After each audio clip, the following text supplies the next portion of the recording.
Hola, hoy vamos a continuar con la unidad de estadística y probabilidad, continuando con la parte de estadística. Ya aprendimos a utilizar las medidas de dispersión, a calcularlas, pero hoy vamos a saber más bien cómo usarlas, para qué sirven y cómo comparar datos con ellas.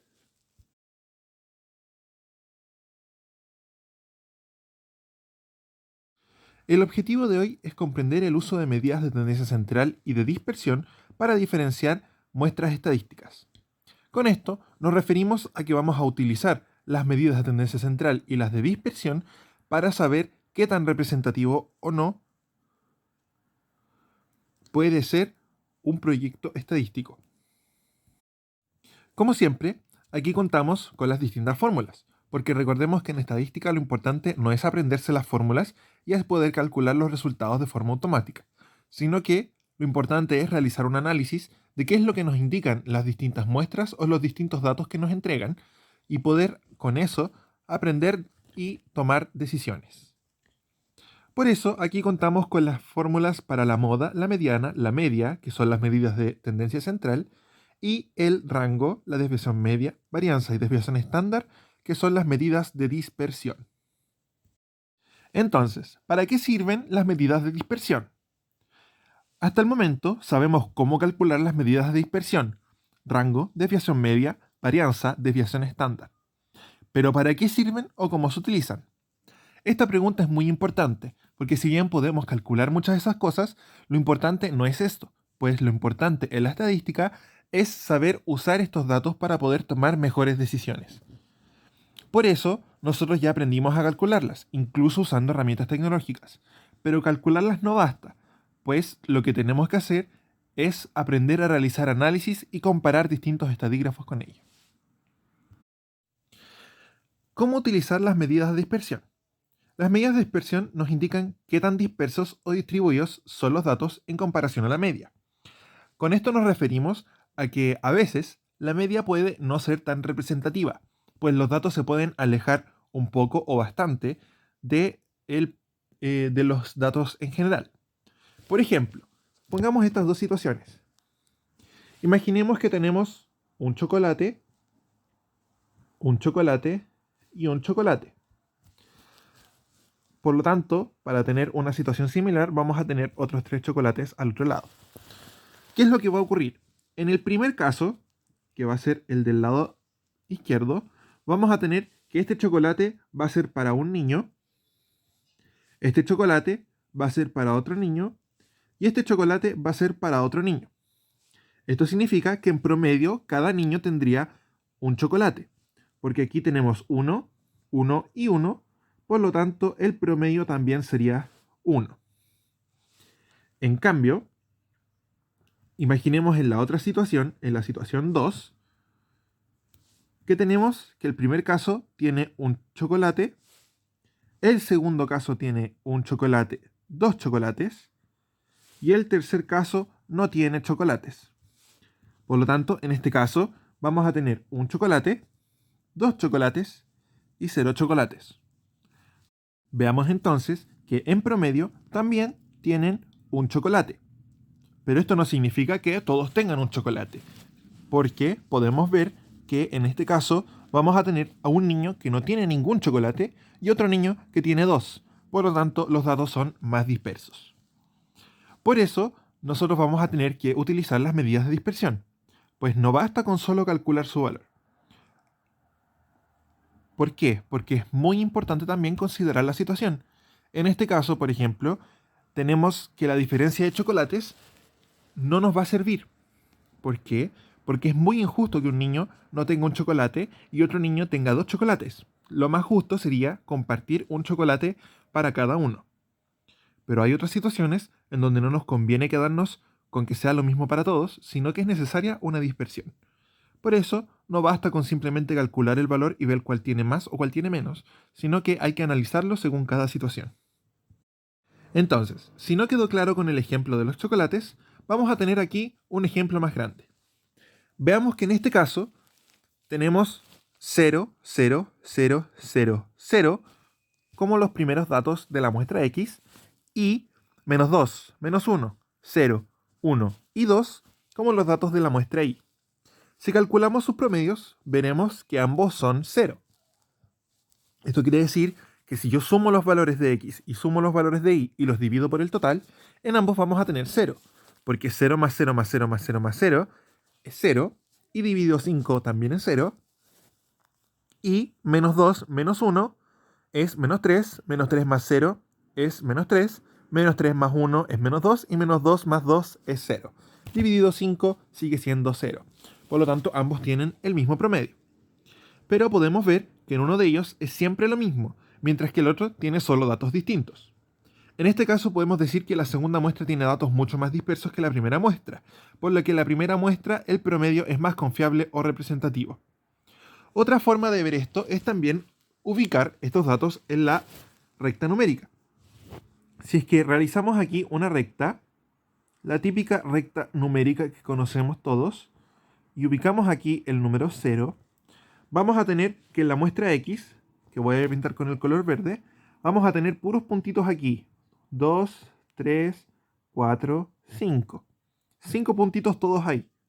Mientras que en la otra muestra, que voy a marcar con el color verde, vamos a tener que solo uno de estos puntitos va a estar aquí, mientras que los otros van a estar separados. A eso nos referimos con dispersión, a que en la primera muestra vamos a tener que todos los datos están juntos, mientras que en la segunda están dispersos, porque no están todos juntos y por lo tanto el promedio no los representa a todos. Ahora bien, hay casos en donde esto no es tan fácil verlo, porque en el caso anterior nosotros teníamos una muestra cuyos datos eran todos iguales, por lo tanto obviamente eso no iba a ser tan disperso. Pero veamos en este caso donde tenemos dos muestras, una que es menos 4, 0, 0, 0 y 4, y la otra va a ser menos 2, menos 1, 0, 1 y 2. Aquí no podemos determinar de forma tan sencilla ver cuál es más disperso que la otra, porque ambos tienen datos dispersos. Esto también lo vamos a ver mediante un gráfico. Podemos crear nuestra recta y notar que en el primer caso, que yo voy a marcar con verde, vamos a tener 1, 2, 3 puntos aquí, pero uno va a estar muy lejos y el otro va a estar muy lejos, pero al otro lado. Mientras que en el segundo caso, que también voy a marcar con rojo, vamos a tener un dato aquí, mientras que los otros datos van a estar uno ahí y el otro ahí, uno ahí y el otro ahí. Por lo tanto, no sabemos ni se puede ver a simple vista cuál es más disperso. Ahora, aquí entran en juego las medidas de dispersión. ¿Por qué? Porque podemos ver que el rango de la primera muestra, que sería X, es 8. ¿Por qué? Porque aquí existe una distancia de 8, mientras que aquí existe una distancia de 4. Por lo tanto, la muestra más dispersa podría ser la primera muestra. Simplemente porque esta muestra tiene los datos más dispersos, una mayor distancia entre ellos mismos. Pero también, no solo el rango nos va a decir que está más disperso, sino que podemos notar que tanto la desviación media como la varianza y la desviación estándar son muy lejanas. ¿Por qué? Porque la desviación la desviación media de la muestra X es 1,6, mientras que la de Y es 1,2. Quiere decir que los datos de X están dispersos aproximadamente 1,6 lejanos del promedio, mientras que en Y es 1,2. Esto quiere decir que los datos están más lejos del promedio en X que en Y. También, si calculamos la varianza, vamos a tener que la varianza de X es 6,4, mientras que la de Y es 2. Una clara diferencia que luego en la desviación estándar se nos va a dar como que la desviación estándar de X es aproximadamente 2,5 y la de Y es aproximadamente 1,4. Podemos notar claramente que existe una tendencia a que los datos de X sean más dispersos que los de Y. Aunque no sea visible a simple vista en gráfico de datos, sí es estadísticamente con las medidas de dispersión. En conclusión, las medidas de dispersión permiten ver qué tan confiable es el promedio de la muestra respecto de los datos mismos, porque a veces el promedio no tiene ninguna relación con la realidad de los datos. Esto permite tomar mejores decisiones respecto de las dos muestras, pues a veces se puede necesitar una muestra cercana al promedio y otras veces se puede necesitar de una muestra que se aleje del promedio. Con esto nos referimos a estas dos situaciones. Podríamos tener una muestra y otra muestra donde nosotros tengamos que tomar una decisión, pero esa decisión a veces no siempre va a ser elegir a la que esté más cercana al promedio, sino que a veces podemos necesitar una muestra que esté mucho más lejos del promedio, o sea, una muestra dispersa. Pueden darse las dos situaciones. Por ejemplo, en el caso de los chocolates, yo preferiría como persona que la dispersión fuera menos, porque yo encuentro que debería ser justo que todos reciban la misma cantidad de chocolates. Pero si se trata, por ejemplo, de un juego de azar, donde yo puedo solo ganar, a mí me convendría mucho más elegir una ruleta que tenga datos más dispersos, porque podría ganar más. A lo que me refiero es que en el fondo yo podría eventualmente apostar por mucho más en lugar de apostar por lo seguro, porque me convendría ganar mucho más.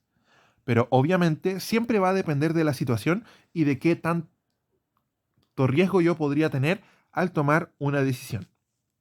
Por eso es muy importante en la estadística no simplemente basarse en los números, sino que también leer estos números y saber qué es lo que va a pasar y cuál es la situación que yo estoy tomando una elección.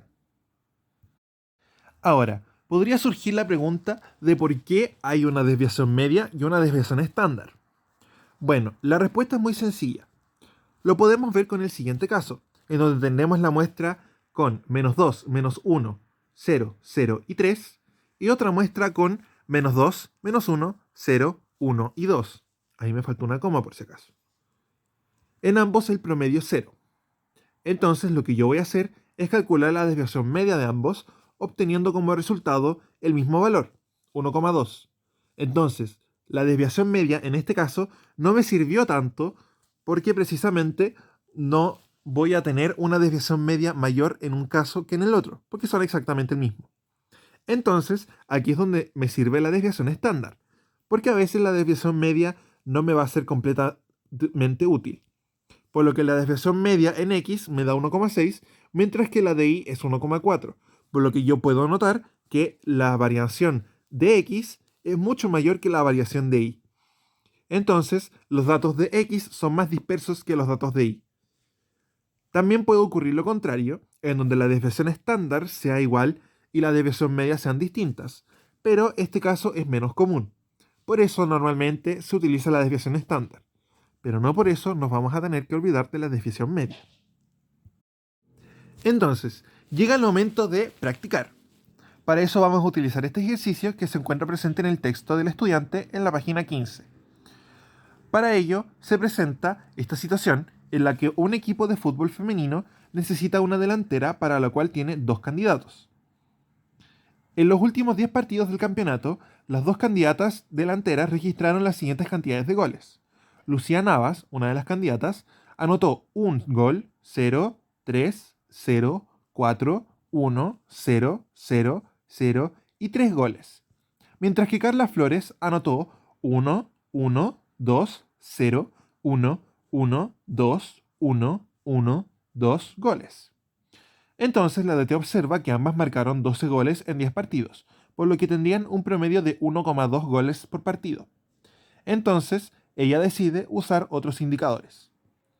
¿Qué indicadores crees tú que use ella? ¿Y por qué? Finalmente, ¿a quién elegirías tú? ¿Y por qué? Aquí las respuestas pueden ser variadas. Uno podría elegir a Lucía Navas o a Carla Flores, y otras personas podrían elegir al otro.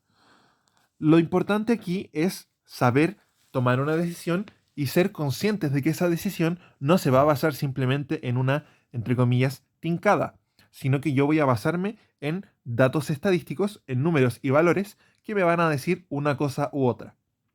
Por ejemplo, yo podría elegir a Carla Flores porque es más constante. Siempre mete al menos un gol, salvo una excepción en donde metió ninguno. Pero al menos va a meter un gol. Casi siempre me va a asegurar que va a meter un gol.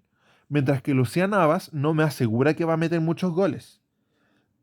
¿Por qué? Porque si bien mete en promedio 1,2 goles, hay muchos partidos en donde no mete ninguno. Por lo tanto, yo podría considerar que es mero azar o simplemente depende de cómo se levante en la mañana y voy a necesitar muchos más factores para confiar en eso. Por eso yo decidiría irme por el camino con menor dispersión, porque si yo calculo estos datos, me voy a dar cuenta que en el caso de Carla vamos a tener una menor dispersión. Pero otra persona podría preferir que, a diferencia de mi decisión en donde yo decidí tomar y elegir a alguien e irme por la segura, eligió a Lucía Navas porque si bien no metía tantos goles en todos los partidos, metía muchos goles cuando partía. Entonces yo podría decir, entonces tengo que buscar el motivo por el que ella mete muchos goles y voy a tratar de fomentar que ella meta todos esos goles en todos esos partidos. Por lo tanto, va a ser otra forma de decir, ya, sí, tiene gran dispersión, pero yo puedo arreglar eso para que en el fondo esa dispersión pueda mejorar y en lugar de tener tantos partidos sin goles, tenga muchos partidos y va a tener muchos más goles porque ella en partido que mete gol, mete muchos goles. Porque o son muchos o no es ninguno. Entonces podría preferir esta dispersión mayor. Por eso, en el fondo, es muy importante saber que las decisiones y las respuestas en estos casos no son únicas. Lo importante es saber justificar y decir por qué yo tomé una decisión y no basar esa decisión en mero azar o por simple, entre comillas, tincada. Ahora, ¿puedo comparar datos en caso de que no tengan el mismo promedio? Esto también puede ocurrir. Es muy importante marcar este punto. ¿Por qué? Porque en esta presentación lo único que hicimos fue conocer datos que tenían el mismo promedio. Pero eventualmente también se podría dar una situación en la que no tengan el mismo promedio. Esta situación puede ocurrir, por ejemplo, cuando hay menos datos en una muestra o cuando hay un dato muy grande o muy pequeño. Para ello puedes utilizar el coeficiente de variación, que corresponde a dividir la desviación estándar, que es mi sigma, esa que se calcula con la raíz de la varianza, dividirlo por el promedio en valor absoluto para obtener un porcentaje. Ese porcentaje nosotros obviamente lo vamos a tener en un decimal, lo podemos multiplicar por 100 para tener el porcentaje y vamos a poder decir qué tanta variación tiene. Así podemos pasarlo desde un número que no sería tan exacto, como puede ser el 1,4 y el 8,2, a un porcentaje que sí va a ser un valor más exacto. Por ejemplo, tener que la variación es un 20% en comparación a la otra que puede ser un 30%. Entonces, así podemos estandarizar de mejor forma esta variación. Obviamente, vamos a tener ejemplos en donde vamos a poder calcular eso, que es lo que vamos a ver la próxima clase. Es por eso que en la próxima clase vamos a poner en práctica todo lo visto hasta el momento y compararemos muestras de datos, realizaremos ejercicios presentes en el cuaderno de ejercicios. Por eso es muy importante tener a mano el cuaderno de ejercicios y un cuaderno para que puedas hacer los ejercicios de forma cómoda. También recuerda que hay que utilizar calculadora, por lo tanto sería muy útil. Puedes usar tanto la calculadora del teléfono como la calculadora más básica que tengas, como una calculadora científica o estadígrafa. Da lo mismo. También puedes ocupar el Excel como ya lo hemos venido haciendo durante las clases anteriores. Por lo tanto, simplemente lo importante es tener una calculadora a mano para no complicarnos con cálculos que no son tan necesarios o importantes en este momento.